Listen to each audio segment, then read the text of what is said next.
Assalamualaikum warahmatullahi wabarakatuh. Hamdan wa syukran lillah.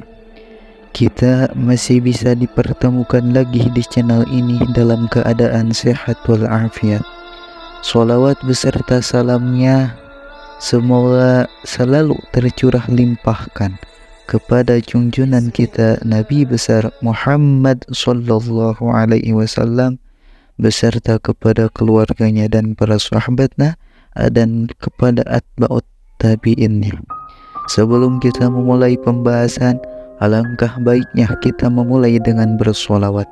Allahumma salli ala Sayyidina Muhammad wa ala ali Sayyidina Muhammad. Allahumma salli ala Sayyidina Muhammad wa ala ali Sayyidina Muhammad. Allahumma salli ala Sayyidina Muhammad wa ala ali Sayyidina Muhammad.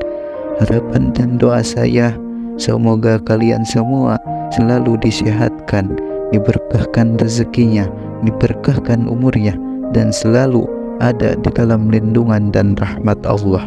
Sahabat yang dirahmati Allah, bulan Rabiul Akhir adalah bulan yang istimewa bagi umat Islam. Selain memiliki beberapa peristiwa penting dalam sejarah Islam, bulan ini juga merupakan bulan yang baik untuk meningkatkan keimanan dan ketakwaan kepada Allah Subhanahu wa Ta'ala. Sejatinya ada banyak cara untuk memanfaatkan bulan Rabiul Akhir untuk memperkuat hubungan kita dengan Allah Subhanahu wa Ta'ala, yakni salah satunya dengan meningkatkan kualitas ibadah. Kita bisa melakukan hal ini dengan lebih khusyuk dalam beribadah, memahami makna ibadah yang kita lakukan, dan berusaha untuk mengerjakan secara sempurna. Selain itu, untuk meningkatkan kedekatan pada Allah bisa juga dengan membaca Al-Quran.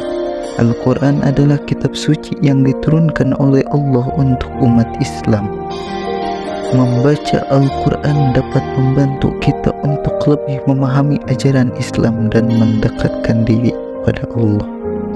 Selanjutnya, sebagai upaya mengisi keimanan dan kedekatan pada Allah adalah berzikir. Zikir adalah kegiatan mengingat Allah.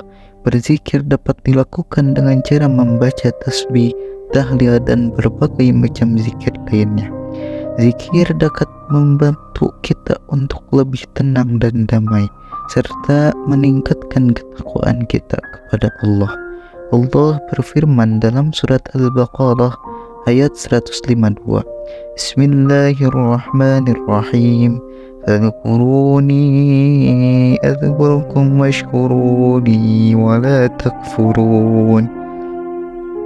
Yang artinya, maka ingatlah kepadaku, aku pun akan ingat kepadamu.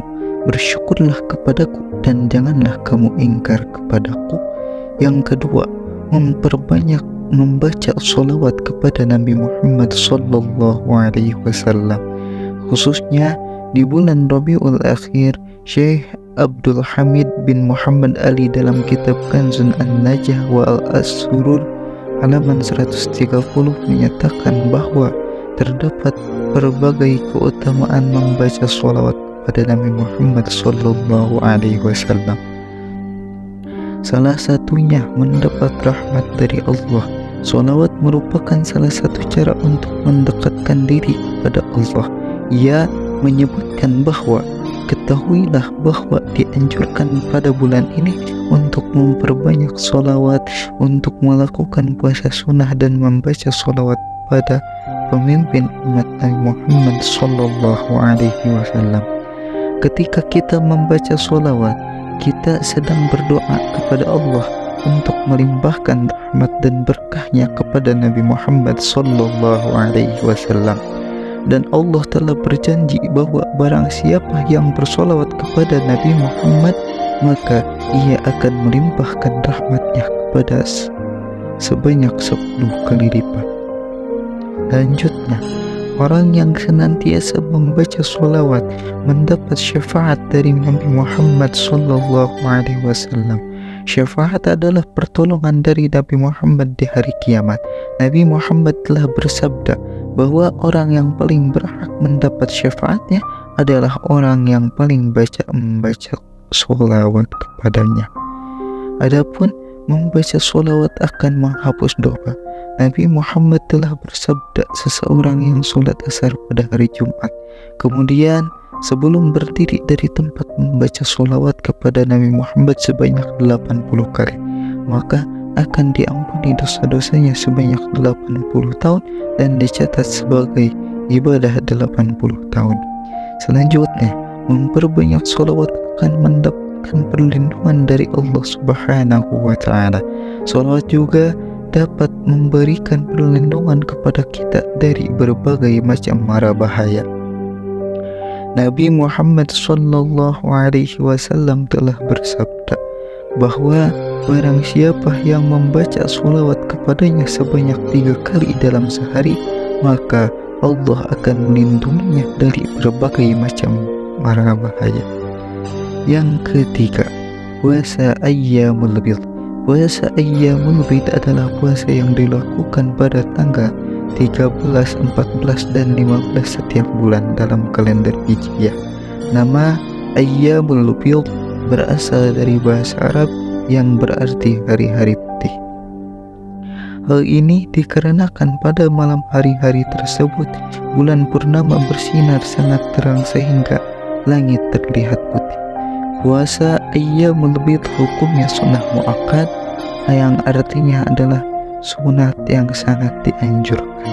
Rasulullah sendiri sering melakukan puasa ini, bahkan beliau bersabda, "An Ibnu Abbas radhiyallahu anhu qala, kana Rasulullah sallallahu alaihi wasallam la yuftiru ayyamal bid fi khadrin wala safarin." Rawahu An-Nasa'i. Yang artinya diriwayatkan dari Ibnu Abbas radhiyallahu anhu, ia berkata, Rasulullah sering tidak makan atau berpuasa pada hari-hari yang malamnya cerah, baik di rumah maupun dalam berpergian. Dalam hadis tersebut, Ibnu Abbas radhiyallahu anhu menceritakan bahwa Rasulullah sallallahu alaihi wasallam selalu berpuasa pada ayyamul bid, baik di rumah maupun dalam perjalanan. Hal ini menunjukkan bahwa puasa ayyamul bid adalah amalan yang sangat dianjurkan bahkan bagi Rasulullah sallallahu alaihi wasallam. Yang nomor 4 sekaligus yang terakhir, selain amalan-amalan sunnah ini, umat Islam juga dapat melakukan amalan-amalan kebaikan lainnya di bulan Rabiul Akhir, seperti membaca Al-Quran, bersilaturahmi, dan menuntut ilmu. Semoga kita dapat memanfaatkan bulan Rabiul Akhir ini untuk memperbanyak amal ibadah dan meningkatkan keimanan dan ketakwaan kita kepada Allah Subhanahu wa Ta'ala. Terima kasih, semoga bermanfaat. Wabillahi taufiq wal hidayah. Assalamualaikum warahmatullahi wabarakatuh.